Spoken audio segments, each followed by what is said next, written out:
What's up, guys? It's Paulo. This is my review on the World War Robot Daywatch Heavy Bramble.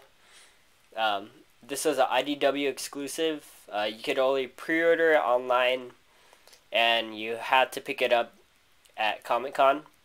So if you pre-ordered it, there's no way you could get it unless you were there.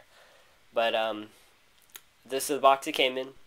Standard 3A shipping box that usually 3A figures ship in. If you see on the side, it says the Daywatch Heavy Bramble. They're also selling the Nightwatch Heavy Bramble that you can pick up at the con. Pretty tough to get. I stood in line 2 times in a row, or 2 days in a row, and didn't end up getting it. But they sold some online. Luckily, me and Daryl got to score one each. So expect a review on the Nightwatch once we get it within this month. So enough of this box. Here's the actual box that that comes with it. So simple packaging. It doesn't really have that Ashley Wood art that you're normally used to now, but cool box regardless. Let's see. It's all white. Right here it has a little bat symbol, and then if you see on top of the box it says by day. And then when we get the Nightwatch version, you'll see it, instead of this being all white, it's all black, and then it'll say obviously by night. So once you open that up, then you get the package right here, which is the Daywatch Heavy Bramble inside. Very detailed. You got the figure obviously right here. You also have the big bazooka thing right here. Super big, almost 2 times as big as the Daywatch Bramble. And then right here at the bottom you see it comes with 4 little backpacks that you attach onto his hip area. So I mean, cool, simple, really simple packaging. Let's go ahead and open up the figure for you, and then we'll show you more of the detail.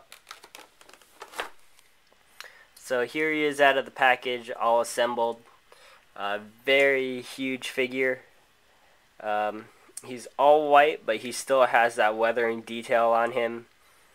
All the rusted effects.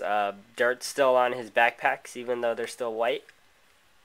You see he has that the DW everywhere, standing of course for Daywatch. Again, more DWs and his usual bat symbol. So clean looking, but still very weathered looking as well. See all the oil and stuff coming out of his holes of his bazooka. He also has his Deep 6 right here. And then if you want a size comparison, here he is next to the Merc World War Robot Portable Bramble. So pretty much the same size. The only difference is basically his arms. If you could tell how skinny the original Bramble was compared to the Heavy Bramble, a lot bigger. This obviously it's because he's carrying his giant bazooka, and they want the Heavy Brambles to seem like a lot more tough. So you can see how big it is compared to the other one. Also, if you want another comparison, here he is next to a birdie.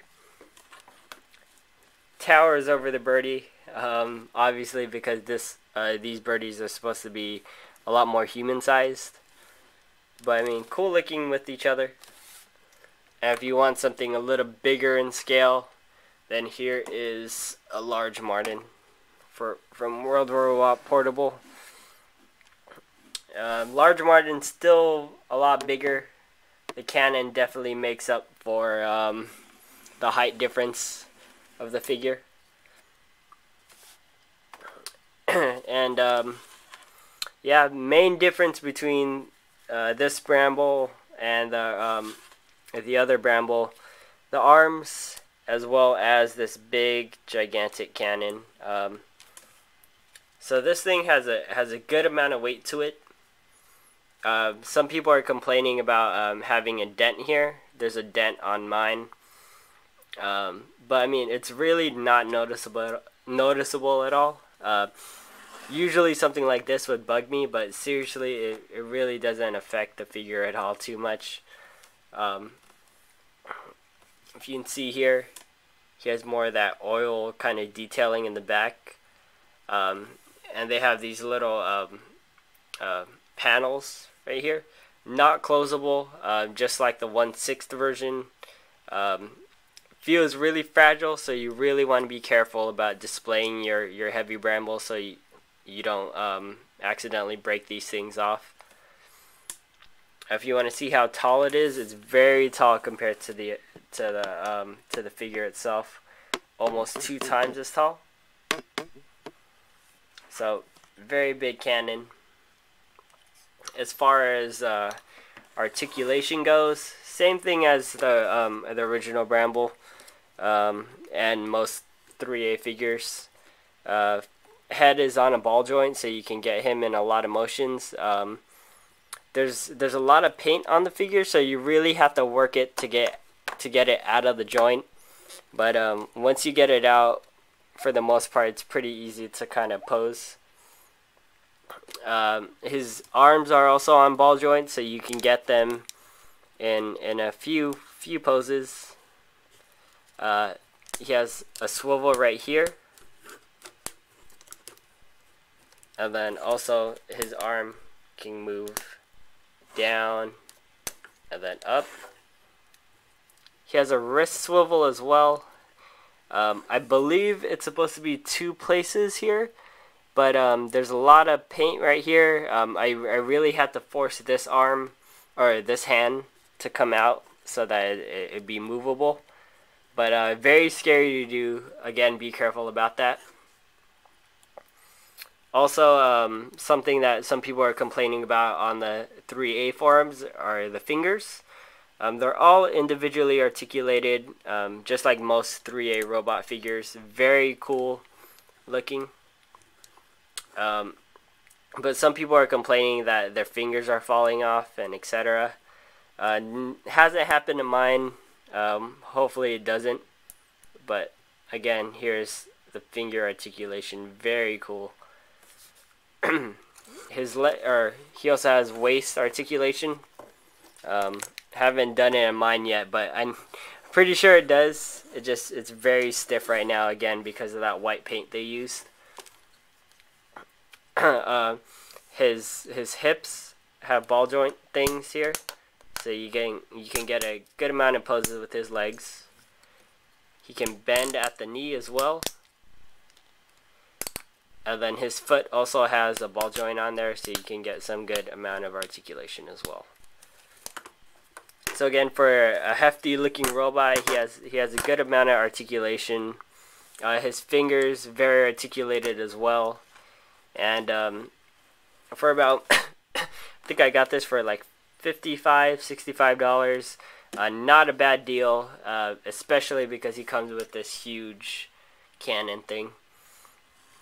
Again, this figure is made by 3A, so it's made out of all vinyl. The backpack's obviously made out of cloth. They can be opened. They already have stuffing already stuffed inside, so you don't have to actually stuff it. But if you want to put something else in there, it's more than possible. You can find this on eBay. Only way you can get it now that Comic-Con's over.